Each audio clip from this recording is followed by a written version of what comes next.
আপনি যদি বারবার ভালোবেসে ধোঁকা খেয়ে থাকেন, প্রতারিত হয়ে থাকেন, তাহলে কথাগুলো মন দিয়ে শুনুন। আমরা যখন কাউকে সত্যিকার ভাবে ভালোবেসে ধোঁকা খাই, প্রতারিত হই, তখন মানুষের উপর থেকে বিশ্বাস উঠে যায়। মনে মনে সিদ্ধান্ত নেই আর কাউকে বিশ্বাস করব না, কাউকে ভালোবাসবো না। ঠিক সে সময় আমাদের জীবনে এমন একজন মানুষ আসে যে কিনা বোঝাতে চায় সে সবার মতো নয়, সে আপনাকে ভীষণ ভালোবাসে, আপনার জন্য সব কিছু করতে পারবে, এমন ভাবে বলে যেন আপনাকে পেয়ে গেলে তার জীবনটা ধন্য, তার আর কোনো অপূর্ণতা থাকবে না। আপনি তো সরল মানুষ, ভালোবাসার মর্ম বুঝেন। ভালোবাসার প্রতি তার এত এফোর্ট দেখে আপনি রাজি হয়ে যাবেন। বেশ কিছুদিন ভালোই কাটবে। একটা সময় পর সে যখন বুঝতে পারবে আপনি তার প্রতি দুর্বল হয়ে গেছেন, তাকে ভীষণ ভালোবেসে ফেলেছেন, তাকে ছাড়া চলতে আপনার কষ্ট হয়ে যাবে, তখন তার আসল রূপ দেখতে পারবেন।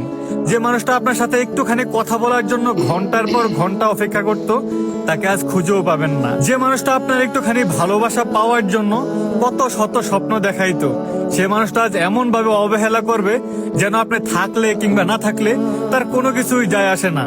তার কাছে একটুখানি ভালোবাসা ভিক্ষা চাইতে চাইতে একটা সময় আপনি মানসিক রোগী হয়ে যাবেন। এই মানুষগুলো যাদের জীবনে আসে তাদের জীবনটা পুরো জাহান্নাম বানিয়ে দেয়। ওই যে একটা কথাই আছে না, যে জিনিস পাওয়ার জন্য যত বেশি আগ্রহ থাকে সেটা পেয়ে গেলে তত বেশি অবহেলা করে।